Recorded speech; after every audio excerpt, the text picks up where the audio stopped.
Bonjour Black Pass, bienvenue au bistrot Jean-Phi. Vous rentrez?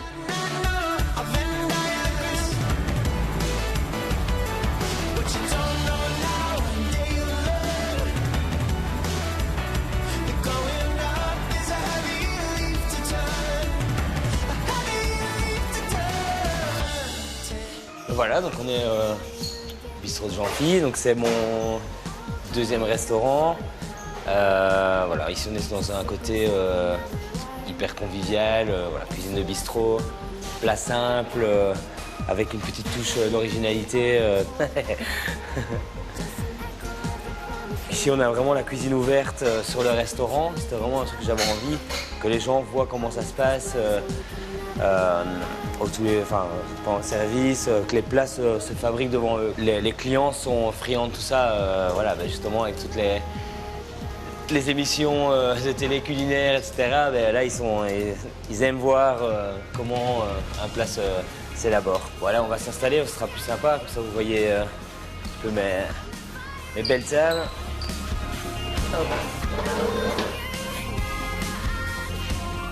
Ouais, ici le concept, donc c'est bistrot, donc c'est voilà, les tables, les petites tables en bois, voilà, qui sont gaies à frotter. On voit les gens, ils sont plutôt comme ça quand ils vont.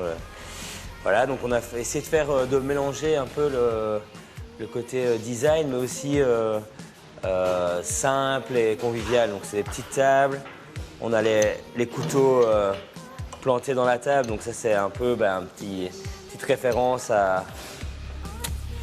Voilà, à Top Chef. Et donc, on a déjà rigolé, on s'est dit on va mettre des lames oranges et celui qui a la lame orange paye l'addition. Ça pourrait être sympa. Alors, ma passion de la cuisine, pour moi, de les souvenirs j'en ai, c'est quand j'étais tout petit. J'allais très souvent en vacances chez ma grand-mère qui cuisinait énormément. Et donc, elle m'a toujours laissé carte blanche dans la cuisine, donc je voulais l'aider et puis elle me disait vas-y, tu fais ceci, tu fais cela et fais ce que tu veux. Par exemple, elle me donnait les chutes de ses tartes et elle me laissait faire des petites tartelettes à ce que je veux. Alors ils ont mangé n'importe quoi, hein, j'avoue. C'était pas forcément toujours très bon, mais bon, il faut des essais. Hein. Alors, après l'école hôtelière, il y a eu beaucoup de choses. En fait, l'école m'a un petit peu dégoûté de la cuisine, donc je suis parti travailler en salle. J'étais barman dans un club pendant 3 ans. Et je suis revenu en Belgique, sans boulot, et on m'a proposé une place de cuisinier. Je dis, ouais, j'ai pas d'expérience, tant pis, je vais quand même essayer. Et donc, je me suis lancé comme chef dans une brasserie. Et Top Chef est arrivé, première saison, j'étais super fan. J'ai manqué aucun épisode. Voilà, et donc j'ai envoyé mon CV chaque saison et ça n'a jamais marché. Puis j'ai réfléchi, je me suis dit, il y a quand même un truc qui me. Enfin, pourquoi ça ne marche pas? J'ai lu mon CV, je me suis dit, mais c'est normal, mon CV doit arriver dans leurs mains, ils doivent le jeter en direct. J'ai quasi aucune expérience en cuisine, j'ai pas fait de grande maison, j'ai pas fait ceci, j'ai pas fait cela. Et donc, je me suis dit, voilà, on va réfléchir à tout ça. Et donc j'ai travaillé avec mon photographe, Anthony Florio. On a fait toutes des photos de plats, mais super bien pensées, des trucs tip-top, etc. Et on a envoyé ça en plus du CV. Et ça a marché. C'est vrai que pour moi, Top Chef, ça a été un truc de fou. Déjà, être dans les 16 de l'émission, c'était déjà quelque chose d'énorme. Et puis là-bas, je me suis dit, tout ce que je vais faire maintenant, ça sera du plus. Dans le sens où, voilà, je suis déjà dans les 16 et que je finisse 10e ou 2e, ou 3e d'ailleurs, c'est pareil, ça sera de toute façon quelque chose d'énorme. Je pense que l'expérience Top Chef, c'est justement ça qui est impressionnant, c'est qu'on est jugé par des grands chefs. Mais c'était un peu le but pour moi de participer à Top Chef aussi, c'était de savoir où j'en étais dans la cuisine. De dire, bon, qu'est-ce que je vaux maintenant, quoi. Comme je suis un peu autodidacte, voilà, le restaurant ça marche bien, etc. Mais on ne sait jamais qu'est-ce qu'ils en pensent eux, voilà. Et après, c'est toutes des épreuves qui sont hyper... c'est pas des choses qu'on vit au tous les jours, voilà. c'est des choses que je ne referai certainement jamais aussi. C'est voilà, aller pêcher mon saumon en Norvège, l'ouvrir et le cuisiner, et en faire 3 préparations, voilà, c'était top chef.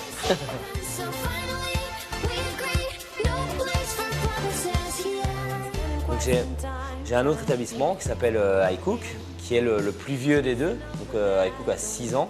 Et on est aussi le nouveau cadre d'iCook est très moderne, très design. On est vraiment là dans quelque chose de plus pointu.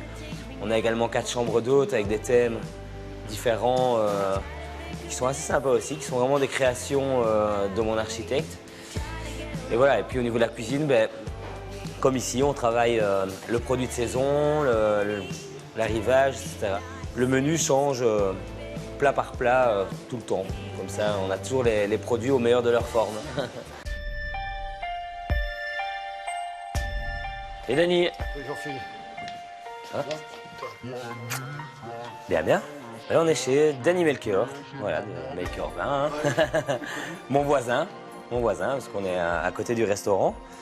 Et ben voilà, je viens ici pour trouver des petits trucs un petit peu spéciaux au niveau du vin, en accompagnement de mes plats, etc. quoi.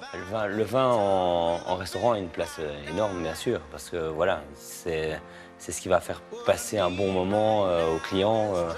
C'est ce qui va sublimer aussi le plat, je trouve. C'est ça, et c'est là que c'est important de vraiment trouver des choses qui s'accordent ou qui se complètent. Donc ça va être parfois un vin qui va booster un plat, et parfois c'est l'inverse. C'est le plat qui va booster le vin, etc. Et c'est assez marrant de jouer avec ça.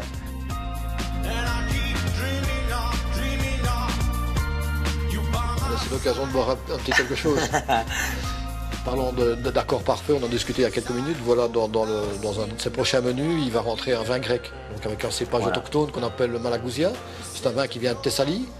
Et voilà un petit peu l'esprit de la recherche et de l'originalité. Donc proposer un vin grec, c'est pas courant, c'est original, et un vin grec de qualité, c'est encore plus difficile à trouver. Donc, voilà. Ça, et puis c'est gai. Et puis c'est gai, c'est sympa. Ça s'appelle Moi je m'en fous. ça rentre bien dans le concept des restaurants, quoi, d'avoir des trucs un peu voilà, qui sortent de l'ordinaire, un peu marrants et en plus super bons.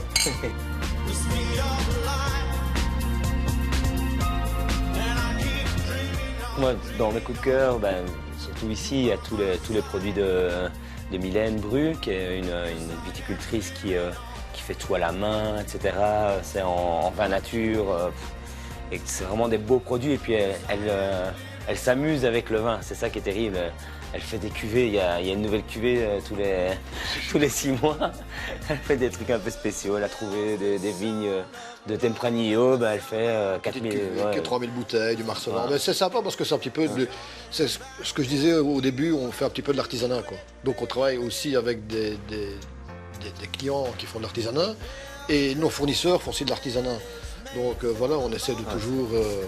et il n'y a pas, on demande quel est le vin préféré, mais dans toutes les régions, il y a des bons vins. Il y a des bons vins partout. Mais il suffit de trouver les bons, quoi. They built the city halls and streets that the people would walk in. They made promises and guilt was never far away. They built the city halls and streets that the people would walk in. They made promises and guilt was never far away. Donc là, on se trouve au Citizen Fox, donc c'est un pub. Voilà, on est vraiment le cadre d'un pub. C'est un endroit en fait qui a une énorme histoire à Mons, parce qu'avant c'était un restaurant gastronomique étoilé. Et qui, voilà, avec le temps, pour finir, ben, s'est transformé en bar parce que l'ancien chef a pris sa pension et personne n'a réussi à faire aussi bien que lui. Donc, c'est gai de revenir ici et de pouvoir se dire, ben voilà, là, je suis en train de boire un verre à un endroit où il y avait une étoile avant et voilà, quoi, c'est cool. Alors, c'est vrai que moi, je suis quelqu'un qui sort beaucoup. J'adore faire la fête. Bon, pas forcément sortir voilà, mais je suis assez festif. Et donc, voilà. C'est vrai qu'ici, j'aime bien venir de temps en temps. On vient, voilà, surtout quand il fait beau, il y a une super terrasse avec un bar à mojito juste à l'arrière. Donc, c'est assez sympa. Et puis, il y a tout le temps énormément de monde. Donc, c'est ça qui est gai, quoi. Il y a de l'ambiance, ça envoie, quoi. En fait, avant d'être cuisinier, j'étais barman. J'avais inventé un cocktail assez féminin. C'était un mélange de Malibu, Bélez, jus d'ananas et un petit trait de grenadine à la fin. Et ça fait en fait une sorte de milkshake. Avec le Bélez réagit avec le jus d'ananas. Il durcit un petit peu la préparation et donc on a vraiment l'impression de boire un milkshake, quoi. Ça marchait plutôt bien. You shoot me high, call me fly. Keep on pushing, but you better don't. Ouais, j'écoute pas mal de musique, ouais, mais je suis assez ouvert à plein de choses. Style, je suis allé à Werther et à Tomorrowland. Voilà, je peux faire les deux.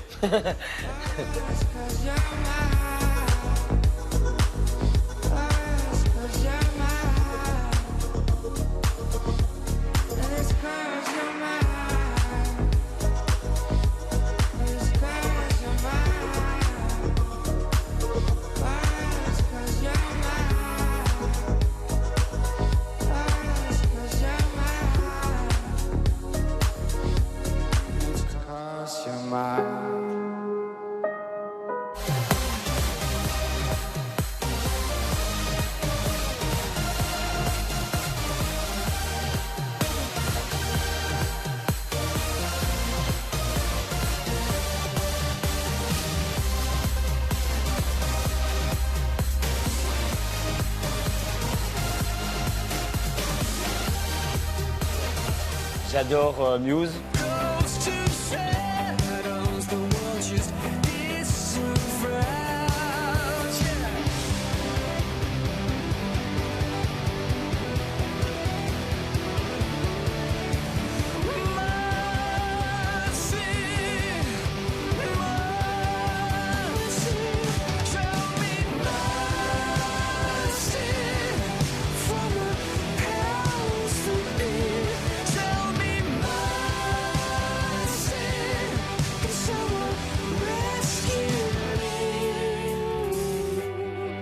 Muse, pour moi, c'est la musique pendant le travail, c'est Muse.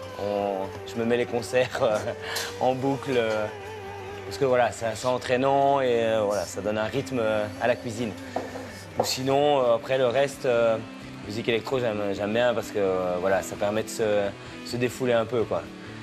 On a passé un super bon moment là à Tomorrowland avec Dimitri Vegas et tout ça, c'était bon, quoi. Show me to a higher place. Take me to outer space. I want you to be my friend. We'll make it to the world ends. Show me to a higher place. Take me to outer space. I want you to be my friend. We'll make it to the world ends. Don't give me love governed by life, limited by these worldly highs. I wanna know that the universe can never stop, can never hurt. I want a love that will last after this world is our past. A love that no time could erase. A love in a high path. C'est vrai que maintenant, depuis l'émission, depuis Top Chef, j'ai une notoriété qui s'est créée. Bon, donc voilà, et c'est vrai que j'essaie de la tenir toujours un peu, quoi. Donc j'ai mes Facebook, Twitter, Instagram, tout ça. Il y a voilà, une émission comme celle-ci qui va me faire passer à la télé un peu. Et puis donc voilà, c'est important, je pense, de toujours avoir un... Faut pas faire que ça, mais il faut toujours avoir un pied, je pense, dans les médias parce que voilà, c'est important d'être visible et d'être toujours un petit peu sur la première page, quoi, qu'on sache que j'existe toujours.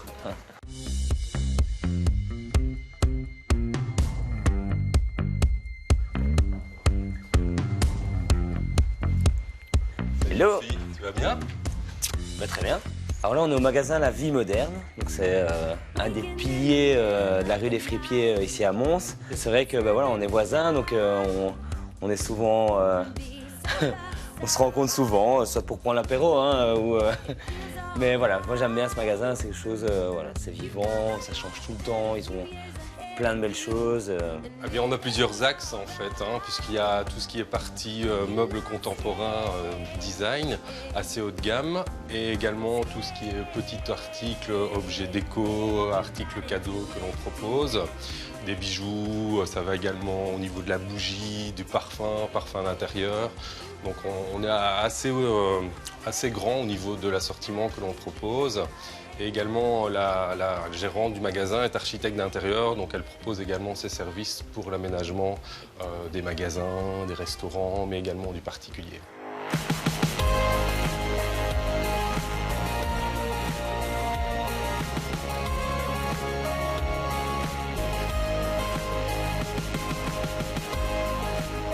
Les deux restos, on a toujours fait très attention à tout ce qui est déco, design, etc. Donc j'ai une architecte d'intérieur qui dessine et fabrique tout le mobilier, etc. Donc les deux restos ont été créés de A à Z par elle. Et voilà, donc on essaie vraiment d'être assez pointu au niveau de la déco. Je pense que l'esthétisme dans les plats, etc., en tant que chef, c'est hyper important parce que voilà, on mange d'abord avec les yeux. On peut dire ce qu'on veut. Oui, il faut que ce soit bon, il faut d'abord que ce soit bon, mais à l'heure d'aujourd'hui,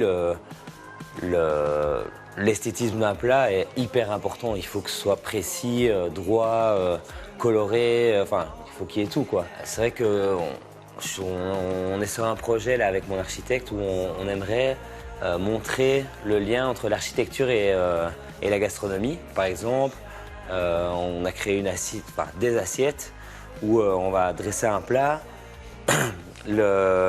verser un liquide chaud dessus et donner l'impression que l'assiette fond. Donc elle m'a fait toutes des sortes d'assiettes avec à chaque fois le creux qui est de plus en plus grand. Avec à la fin, on a une assiette qui est profonde de 50 cm et la dernière qui s'ouvre.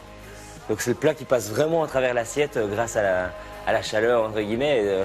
Voilà, de toute façon, on dit l'art culinaire, c'est pas pour rien, je pense. Drifting through the halls with the sunrise, holding on for your call, climbing up the walls for that flashing light. Voilà, je pense qu'on a vu tout ce qu'on avait à voir. J'espère que cette petite visite de Mons vous a plu parce que voilà, c'est une belle ville, Mons. Maintenant, on va aller au bistrot, hein. On va aller chez moi. Hein. On se fait un petit selfie d'abord.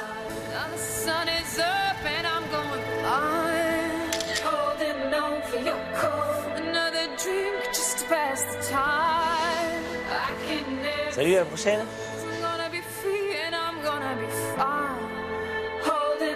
For your call.